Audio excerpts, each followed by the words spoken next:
visitor pass was issued to the intruders who jumped into the Lok Sabha chambers.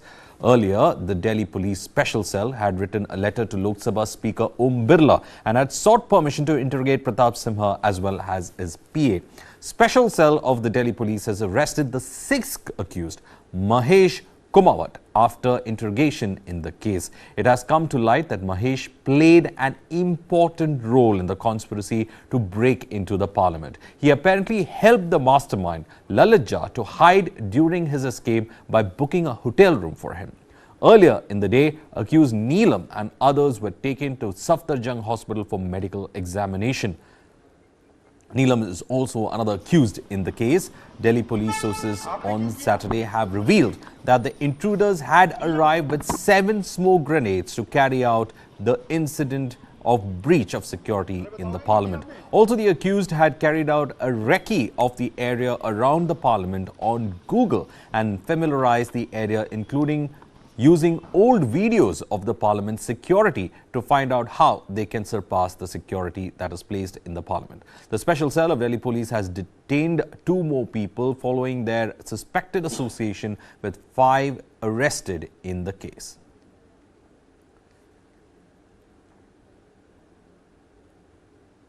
Parliament breach accused Sagar Sharma during his interrogation has revealed before the police that earlier he had plans to set himself on fire outside the parliament. But later he abandoned that plan. Sagar also told Special Cell that he had also considered the idea of purchasing a gel-like substance online.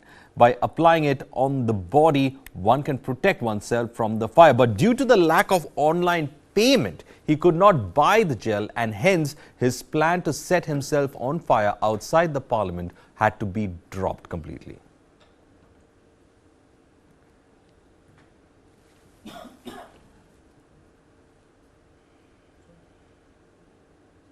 Well, politics has started over the parliament breach, and Congress MP Rahul Gandhi, meanwhile, had blamed unemployment due to Prime Minister Narendra Modi's policy for the parliament security breach incident. He further stated that the biggest problem the Indian population is facing currently is unemployment. Let's listen into what he had to say. सुरक्षा breach हुई है वो है, but क्यों हुई?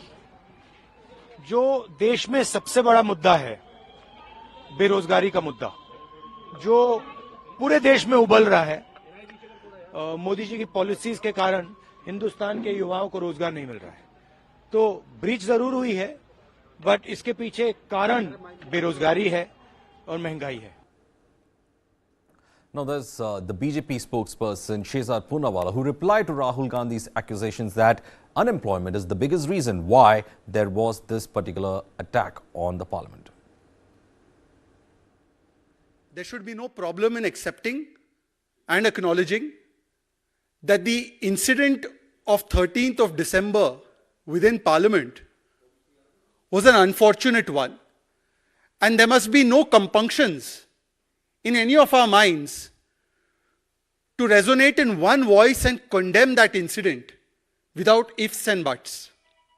The Speaker, who's the custodian, who's the guardian of the Parliamentary Secretariat, immediately issued a statement, immediately called for a high-level inquiry, immediately invited floor leaders of the opposition parties for a discussion to avail their suggestions on this, because this is not a one-off incident.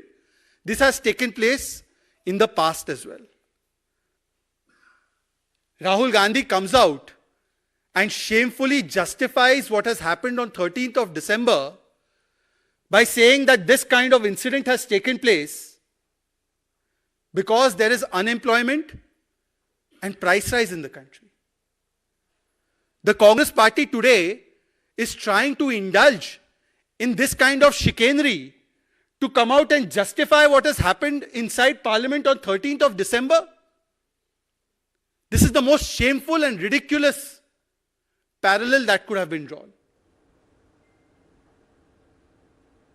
And now let's listen into what Congress President Mallikarjun Kharge had to say on this issue. ये जो है security जो breach हो गई है, ये गंभीर मामला है और इस पे सरकार ध्यान देना चाहिए। और हम पार्लियामेंट में बार बार ये कह रहे हैं कि होम मिनिस्टर आकर स्टेटमेंट दे, लेकिन होम मिनिस्टर वहां आना नहीं चाहते और स्टेटमेंट देना नहीं चाहते। क्यों हुआ, कैसा हुआ, क्या कारण है, इसके बारे में कोई बताना भी नहीं चाहते हैं। लेकिन आपके टीवी शो में जाकर घंटों से बैठते हैं, लेकिन 5 मिनट का स्टेटमेंट हाउस में आकर देकर क्लैरिफाई करके हाउस चलाने के लिए वो तैयार नहीं है। ये अच्छी बात नहीं है डेमोक्रेसी के लिए।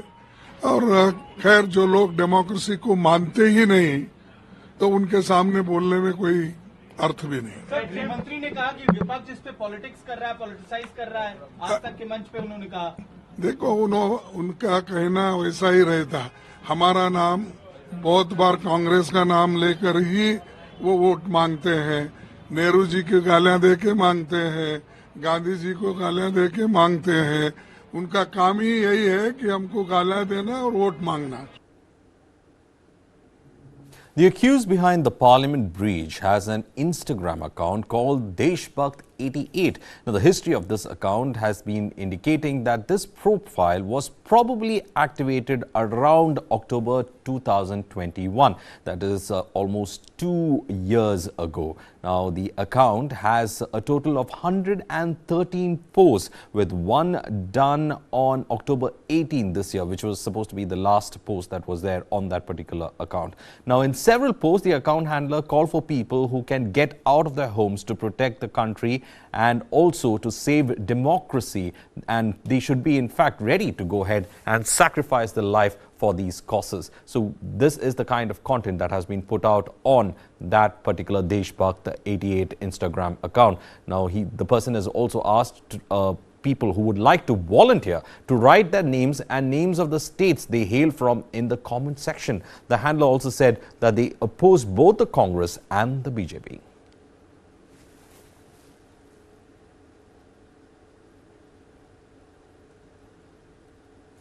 A 26-year-old woman, Priya Singh, a beautician as well as a social media influencer, has accused the son of a local IAS officer of attempting to kill her by running her under an SUV.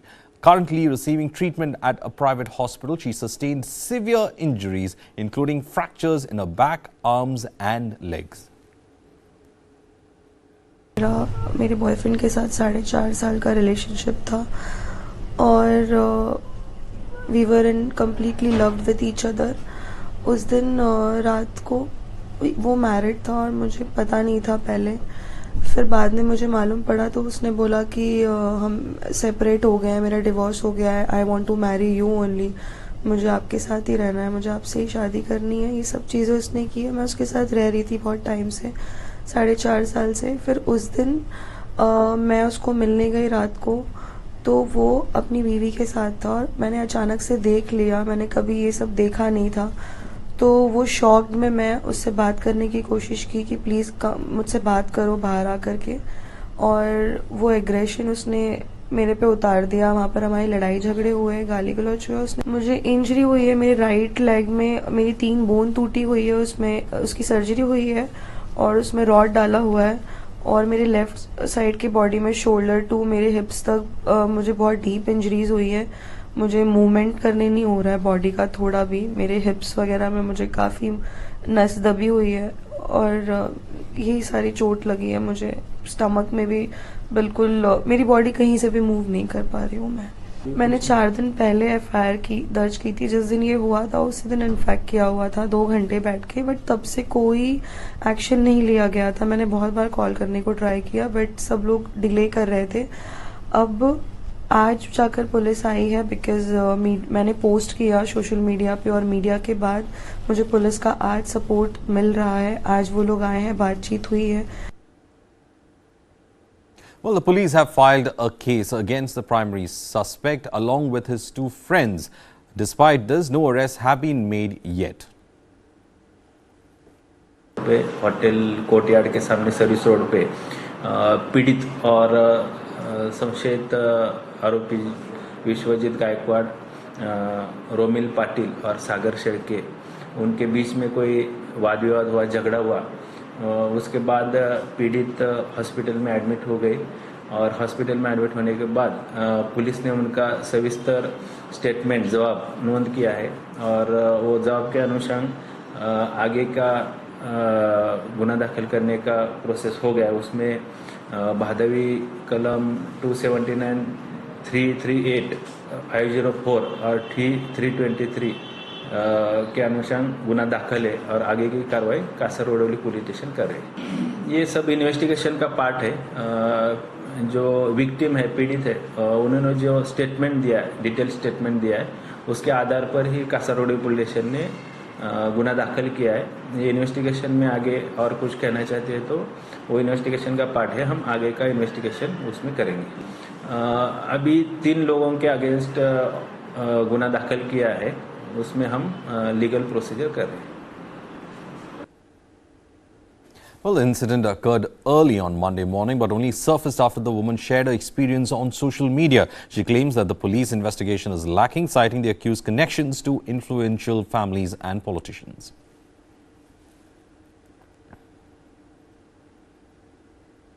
A 20-year-old Dalit woman was sexually assaulted by 2 drivers in a moving bus coming to Jaipur from Uttar Pradesh. The incident took place on the intervening night of December 9th and 10th when the private bus was en route to Jaipur from Uttar Pradesh. The victim travelling from Kanpur to Jaipur was sitting in the cabin, according to the police. 9-10 दिसंबर की रात्रि को शाम को 7:30 बजे 9 तारीख को एक महिला लड़की कानपुर से जयपुर के लिए अपने मामा के पास आने के लिए रवाना हुई थी। रास्ते में उसको अन्य सवारियों ने अपनी सीट बता के उसको तो अपनी ग्रहण कर ली सीटें, उसके लिए सीट बची नहीं, उसको कैबिन में बिठा दिया। रास्ते में कैबिन में अन्य सवारियाँ बैठी थी जो अपने गंतव्य स्थान पर उतर गई।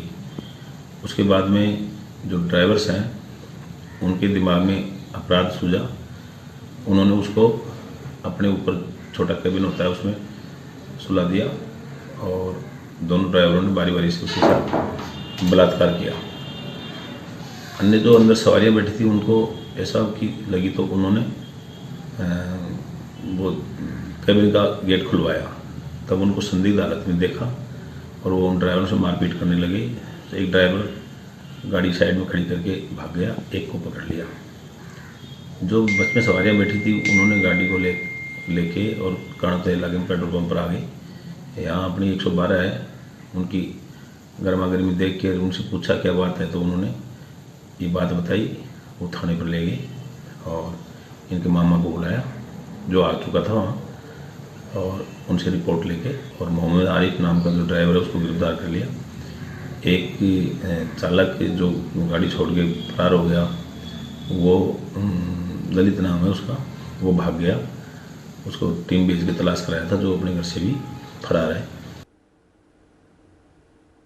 The Bengaluru Traffic Department data has revealed that the number of accidents on city roads has increased drastically in 2023. Data showed an average of 14 accidents per day in 2023 till November compared to the average of 9 accidents per day in 2022.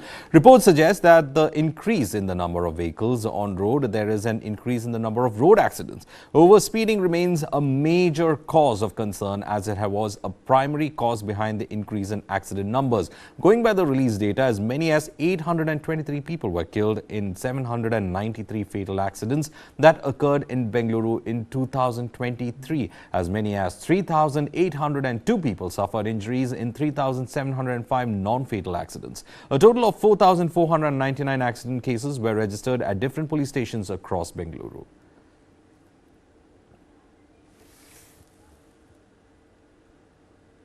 We slip on a short break now, but we tell you what is the W factor, the women factor that is now dominating Indian elections.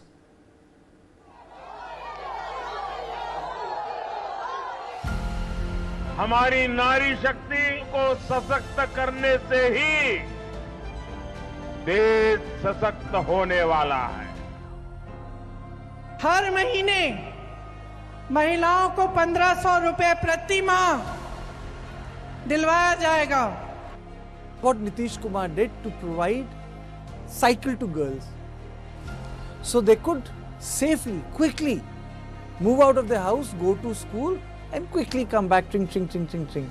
माँ अन्नपूर्णा तू ही, माँ अन्नपूर्णा है तू ही वीणा वादनी, हे शक्ति स्वरूपा जगदम्बा, हे नारी तू Narayani.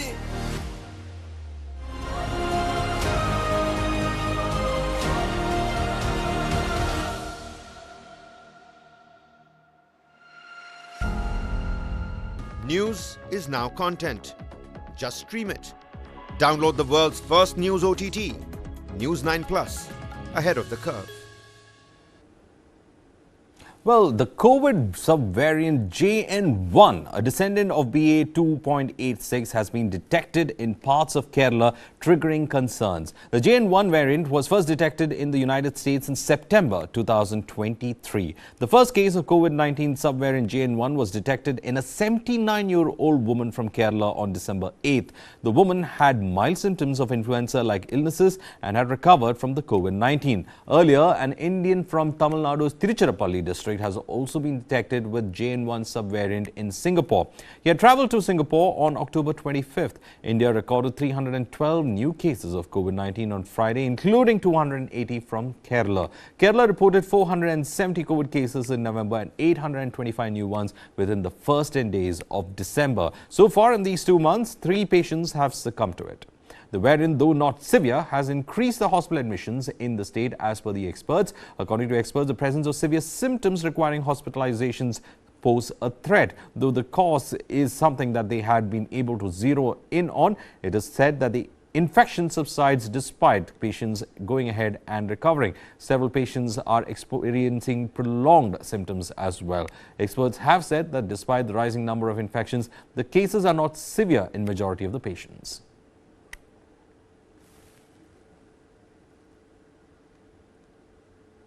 Vijay Diwas is being celebrated on December 16 to commemorate India's victory over Pakistan in the 1971 war. On Vijay Diwas, Prime Minister Narendra Modi paid homage to the valiant heroes of 1971 war, hailing their sacrifices as driving force behind India's resounding triumph. Prime Minister Narendra Modi said in a post on the platform X, "Today on Vijay Diwas, we pay heartfelt tributes to all the brave heroes who dutifully served India in 1971, ensuring a decisive victory. Their valor and dedication remained a source of immense pride for the nation. Their sacrifices and their unwavering spirit will forever be etched in people's hearts and our nation's history. India salutes their courage and remembers their indomitable spirit."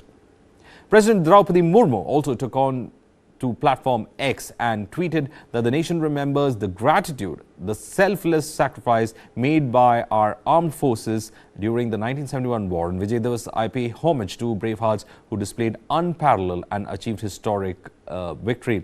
Defence Minister Rajnath Singh with Chief of Defence Staff General Anil Chauhan, Chief of Army Staff General Manoj Pandey, Chief of Naval Staff Admiral R. Hari Kumar and Vice Chief of Air Staff Air Marshal Amarpreet Singh also paid tributes at the National War Memorial on the occasion of Vijay Diwas in New Delhi.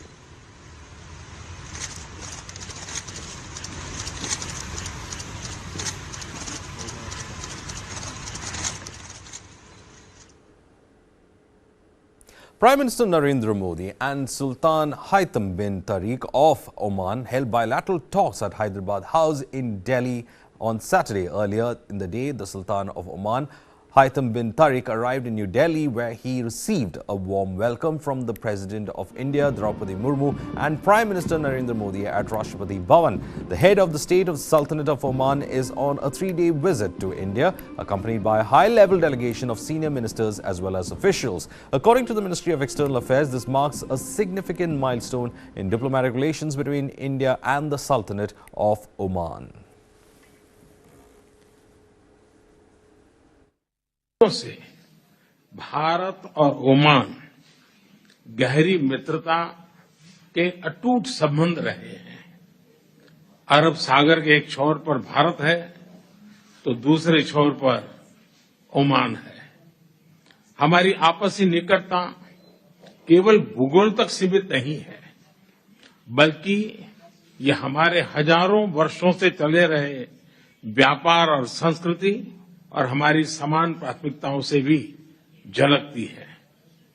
इस यशस्वी इतिहास के बलबूते पर हम एक उज्जवल भविष्य की संरचना कर रहे हैं। आज हम एक नए India Oman joint vision of partnership for future को एडॉप्ट कर रहे हैं। इस ज्वाइंट विजन में 10 विभिन्न क्षेत्रों पर ठोस एक्शन पॉइंट्स पर सहमति बनी है। मुझे पूरा विश्वास है कि यह ज्वाइंट विजन हमारी साझेदारी को एक नया और आधुनिक स्वरूप देगा। मुझे खुशी है पक्षों के बीच सीपा एग्रीमेंट पर चर्चा जारी है। इस वार्ता के 2 राउंड सफलतापूर्वक संपन्न किए जा चुके हैं, जिसमें कई महत्वपूर्ण मुद्दों पर सहमति बन चुकी है। मैं आशा करता हूं कि हम जल्द ही इस एग्रीमेंट को साइन कर पाएंगे, जिससे हमारे आर्थिक सहयोग में एक नए अध्याय का जुड़ना हो जाएगा। वैश्विक स्तर पर भी भारत और ओमान करीबी तालमेल के साथ आगे बढ़ रहे हैं। भारत की G20 अध्यक्षता की सफलता में ओमान का गेस्ट कंट्री के रूप में बहुत मूल्यवान योगदान रहा है। In terms of our trade and commercial relationship, bilateral trade between India and Oman stood at roughly 12.5 billion in 2022-23, and what is significant is that in the last couple of years it has doubled in quantum. In the discussions between Prime Minister and His Majesty were comprehensive and constructive. They covered, as I said, entire range of our bilateral engagement, including maritime cooperation, trade and investment cooperation, cooperation in new areas, including space, financial technology. They shared concern on the problems of terrorism. They also discussed possible elements of cooperation in the field of energy security, particularly green energy, as of course also the possibilities to further strengthen people-to-people ties, including through the popular game of cricket in both the countries. His Majesty congratulated Prime Minister Modi for the success of India's G20 presidency and conveyed his appreciation for the invitation extended to Oman and their participation as the special guest. The leaders also exchanged perspective on regional and international issues. In terms of significant outcomes from the discussion, first, the two leaders adopted India-Oman Joint Vision, a partnership for future. The joint vision basically envisages a path for our bilateral engagement, which is rooted in Oman Vision 2040, which is their national development blueprint under His Majesty Sultan Haitham, and India's development vision under Prime Minister's Amrit Kal vision. More than 20,000 people residing on the banks of the Buckingham Canal in North Chennai's Ennore has been severely affected by the massive oil spill from the Chennai Petroleum Corporation Limited's refinery. Now, they prepared to face far-reaching consequences to their health as well as the ecosystems on which they depend on for a livelihood. An oil spill caused during Cyclone Michong in Chennai's Ennore Creek is being cleared by 75 boats with 300 personnel being deployed for the cleanup operation. It has been over 10 days since the spill was reported, and its impact has affected hundreds of people whose livelihood depends on the coastal habitats, biodiversity and aquatic life. Cleanup initiatives have commenced, including the removal of oil-soaked debris in nearby villages. Booms have been set up to contain the oil spread, while an oil skimmer machine is extracting oil from the creek. Plans are in place to deploy 4 additional oil skimmers soon, and the effort is to clean up the canal as fast as possible and to contain the damage.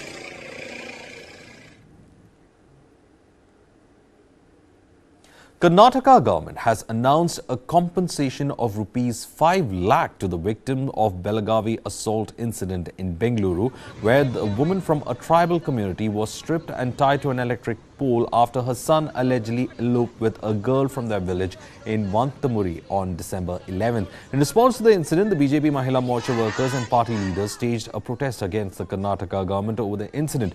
The Karnataka police later detained the protesters. BJP leader and former Karnataka Chief Minister D.V. Sadananda Gowda said that there is no safety and security for women in Karnataka and they are protesting against the law and order situation in the state. A total of 12 people, including 4 women, have been arrested in the case. Meanwhile, member of National Commission for Women, Delina Kandop, said that such incidents are unfortunate and should not happen again. Happen again. So I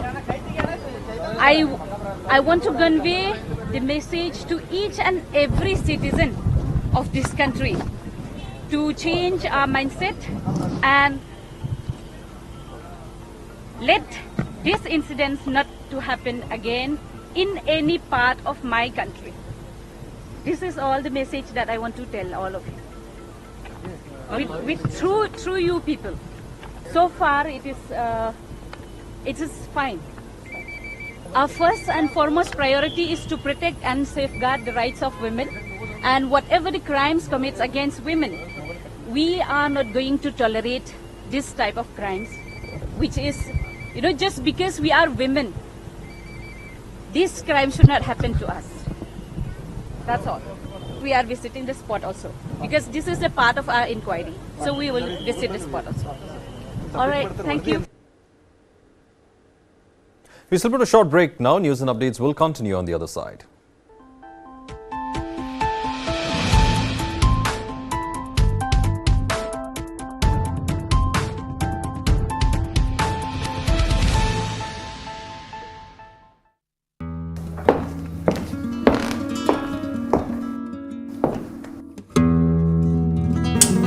Hello everyone, Namaskar. I'm music composer Ricky Cage. 3-time Grammy Award winner and a United Nations Goodwill Ambassador. And you're watching me on First Person on News9 Plus.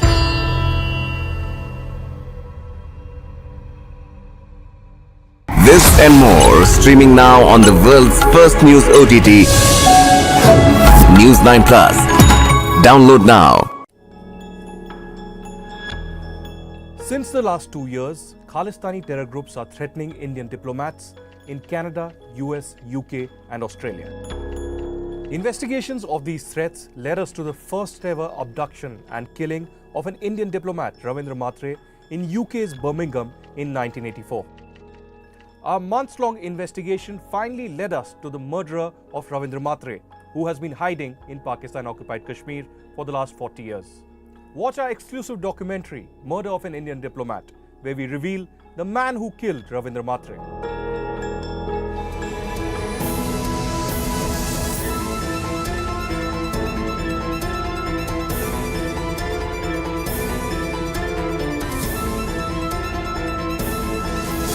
Stop searching, start streaming. Download the world's first news OTT, News9 Plus, ahead of the curve. They picked my husband. He was tortured there for 2 years. He was enforced disappeared. We had no idea where he is. Within 15 minutes, we got the information that the whole area is surrounded by Pakistan Army. I came out from that in disguise, and after 5 to 6 hours, I was in Kandahar. I don't have any message for Pakistan. There is no politician in Pakistan. They are puppets of Pakistan Army. Streaming now. This and more streaming on world's first news OTT, News9 Plus. Download now. China won't let us rest easy on our borders, but they will keep flooding our markets. What does Xi Jinping really want? I think he wants the Indian market, no doubt about it. It's really a matter of showing their dominance. India's great Chinese conundrum. Nobody can contain it. Not the United States, not China, not anybody else. Frenemies. This and more. Streaming on the world's first news OTT, News9 Plus. Download now.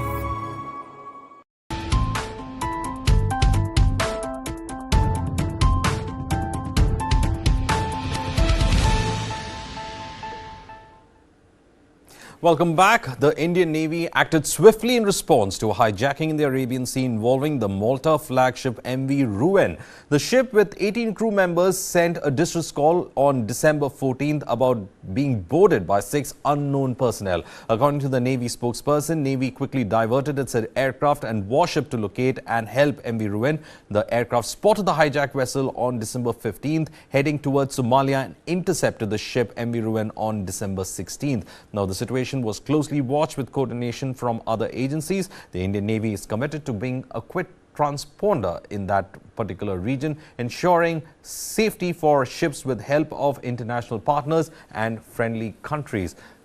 Let's in fact read the tweet that was put out by the Indian Navy. It is saying that a tweet from the naval spokesperson indicates that the response was prompted by the distress message, a Mayday signal from MV Ruin on the United Kingdom Maritime Trade Operations portal reporting boarding by unknown personnel is what triggered the first response from the Indian Navy. It has tracked the ship and the situation is being closely monitored.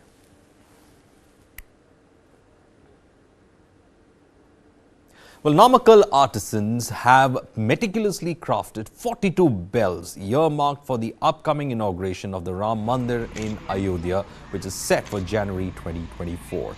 These bells weighing a total of 1,200 kg. The significance of these bells is underscored by the fact that they were subject to special pujas at the Anjaneya temple, adding a spiritual touch to their departure. Metals like copper, silver and zinc are used for making the bells. Among these bells were 5 weighing 120 kg each, 6 at 70 kg and 1 at 25 kg, with a total of 36 bells manufactured in the district, known for its expertise in crafting temple bells for years.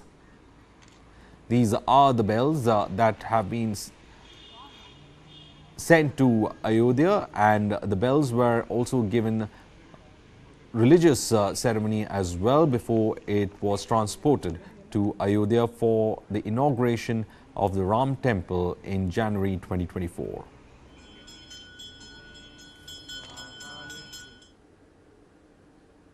The Congress and the BJP have slammed the Kerala government over the mismanagement in Sabarimala. Sabarimala in Kerala has experienced an overwhelming rush of devotees, resulting in extended waiting times for darshan that extends to several hours. This has led hundreds of devotees to return without completing their darshan. The Congress and the BJP are accusing the ruling Kerala government and Chief Minister Pinarayi Vijayan of mishandling the issue.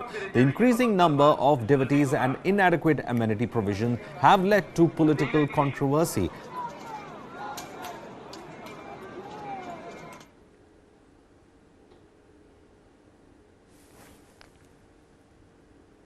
Well, the war between Israel and Hamas has now entered the 71st day. Let's get you the latest update from that war front. The IDF accidentally killed 3 hostages, and this has led to a series of protests. 250,000 Israelis have been displaced because of this conflict. 1.7 million are the number of Palestinians who have been displaced.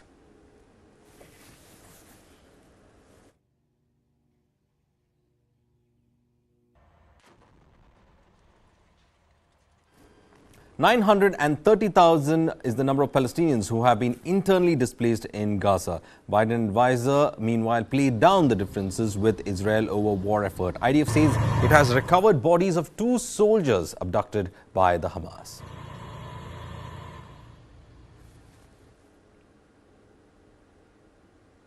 Israeli military mistakenly killed 3 hostages in Gaza held by the Hamas. IDF spokesperson claims that the military thought that the hostages were a threat and fired by mistake. The military is sorry and will check everything carefully. Take a look at their explanation. I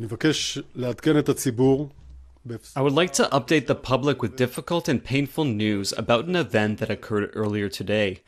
During the battles in Shujaya, the entire IDF mistakenly identified 3 kidnapped Israelis as a threat. As a result, the force fired at them and they were killed. After the shooting, during a scan and examination, an immediate suspicion arose regarding the identity of the dead, and their bodies were quickly transferred for examination in Israel, and there the hostages were identified. Yotam Haim, his memory is blessed, who was kidnapped from Kfar Aza by the terrorist organization Hamas on October 7th. Samar Talalka, his memory is blessed, who was kidnapped from Nir Am by the terrorist organization Hamas on October 7th. And another hostage whose name we will not mention at the request of his family.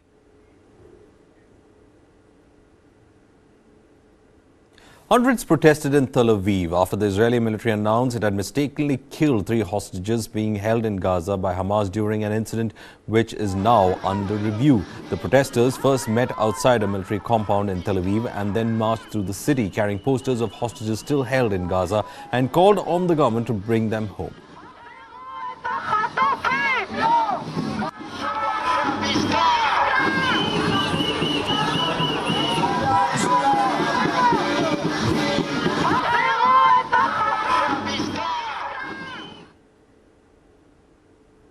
The United Nations World Food Programme reports a worsening humanitarian crisis in Gaza, where half the population faces starvation. The WFP reveals that the grim reality is ground in worsening every day. 9 out of 10 people are not eating enough, are not eating every day. This is what they had to say. What we found there was that half of the population are starving. The grim reality is also that 9 out of 10 people are not eating enough, are not eating every day, and don't know where the next meal is going to come from. We are ready to deliver to another 1 million people within a couple of weeks, should the conditions allow. And let me reiterate that caveat, that should those conditions allow, which would be opening of more crossings and a humanitarian ceasefire to be able to reach people across the Strip. A Houthis-controlled group from Yemen hit 2 ships near the Red Sea. The Houthis say they attacked 2 ships heading to Israel. While the US says it's a threat, the other countries like Germany want them to be stopped immediately. Meanwhile, big shipping companies have stopped sending containers through that particular route. Take a look. At a protest in support of Palestinians in Yemen on Friday, Houthi military spokesman Yahya Sarriya said the Iran-aligned group had attacked 2 more commercial ships heading for Israel. The Marine forces of the Yemeni armed forces carried out a military operation against 2 ships, MSC Alanya and MSC Palladium, that were heading to the Israeli entity. They were targeted by 2 Marine rockets. The targeting operation came after the refusal of their crews to respond to the calls of Yemeni Marine forces, as well as the fiery warning messages. A U.S. defense official confirmed there were 2 attacks which he said caused fires on board, though one was not on a ship sighted by the Houthis. Yemen's Houthis have been attacking vessels in Red Sea shipping lanes and firing drones and missiles at Israel, saying they aim to support the Palestinians as Hamas and Israel wage war. The Houthis, who rule much of Yemen, have vowed they will continue with their attacks until Israel stops its offensive in the Gaza Strip. Germany's foreign minister said one of the ships attacked on Friday was German-owned and called for the immediate end to such actions by the Houthis. She also emphasized that the security threat to Israel comes not only from Hamas in Gaza, but also from the Houthis. Meanwhile, Danish shipping company AP Møller-Mærsk told Reuters Friday it will pause all container shipments through the Red Sea until further notice. This comes after a missile on Thursday missed its Maersk Gibraltar ship seen in this file photo, and a separate container vessel suffered another attack on Friday. When asked about the Houthi actions, Saudi Arabia's Foreign Minister Prince Faisal bin Farhan on Friday expressed concern about their impact. Of course, we are concerned about the potential for escalation. Our region is very complex, and we do not need any other conflicts to erupt, and therefore we hope that we will be able to avoid any further escalations in our region. Later on Friday, White House National Security spokesperson John Kirby highlighted the danger for commercial ships in the Red Sea and said he would have more information about a maritime task force soon. Now, across the world, the black and white keffiyeh headscarf has become an emblem of solidarity with the Palestinian cause. Israel supporters view keffiyeh as a disrespectful to the 1,200 Israelis killed, while pro-Palestinian protesters see it as a symbol of solidarity. Let's listen in. Across the world, the black and white keffiyeh headscarf has become an emblem of solidarity with the Palestinian cause, and sometimes a problem for those wearing it, as war rages between Israel and Hamas militants in Gaza. Activists say police in France and Germany, which have cracked down on pro-Palestinian protests, have cautioned, fined or detained people sporting the checkered scarf. Supporters of Israel see it as a provocation and backing for what they see as terrorism. This is what the keffiyeh means for protester Stefani Costa in Lisbon. Significa resistência, luta. It means resistance, the struggle of people who somehow resist colonialism, which is something so brutal, in which you lose the right to your land, your history, your culture. So I think it carries that weight, the weight of freedom, real freedom. Rami al-Ashik, a Palestinian Syrian poet who lives in Berlin, says people were being asked to take off the keffiyeh. He found this way around the problem, getting one tattooed onto his arm. Israel supporters say wearing the keffiyeh shows a disregard for the 1,200 Israelis killed in a cross-border raid by Hamas militants on October 7th, which triggered Israel's assault on Gaza. Ashik and others point to the more than 18,000 people killed in the offensive, and Israel's continued occupation of Palestinian territory. Ever since the war in Gaza started, it felt like so urgent for me that this is the time, because all the criminalization of every Palestinian symbol, the Palestinian flag, the keffiyeh, seen as a symbol of terror and being criminalized like Arabic language everywhere. So I thought, like, no, it's the time for me. I want to have it now urgently. The heated debate has descended to violence. In Vermont in the United States last month, 3 college students of Palestinian descent, 2 wearing keffiyehs, were shot, leaving 1 paralyzed. The keffiyeh, pronounced kufiya in formal Arabic, has long been a symbol of Palestinian nationalism. Late PLO leader Yasser Arafat was rarely photographed without one, folded in the shape of historic Palestine. In Hebron, in the Israeli-occupied West Bank, the looms were working full tilt. This is the Hirbawi keffiyeh factory, the last on Palestinian territory. Online orders have soared since Israel started striking Gaza. With a monthly capacity of 5,000 keffiyehs, it will take years to fill the backlog of 150,000 people who've expressed interest. That's according to Nael El-Kassis, Hirbawi's partner in Europe, who spoke to Reuters in Lisbon. It was like switching the light on, you know. It was like we were selling very slow, and then suddenly we had a huge demand on keffiyehs. In general, when there is a conflict, symbols play a very important role, and keffiyeh is not an exception. The traditional headscarf first took on a political significance with the revolt against British rule in the late 30s, when rural guerrillas covered their faces with the cloth, historians say. The black and white pattern came in the 1950s, they say, when British Commander General John Glubb assigned it to Palestinian soldiers in the Arab Legion to distinguish them from the Jordanians' red and white. It was later adopted by Palestinian militants.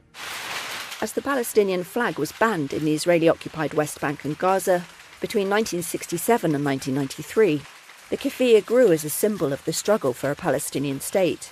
Al-Kassis says the protests show the keffiyeh now transcends borders. When we see people go to the street and wear our keffiyeh, wear our own clothes, they wear them and they go to the street and they show solidarity with them. This gives us hope that no, these governments do not represent their people, and their people are having something else to say.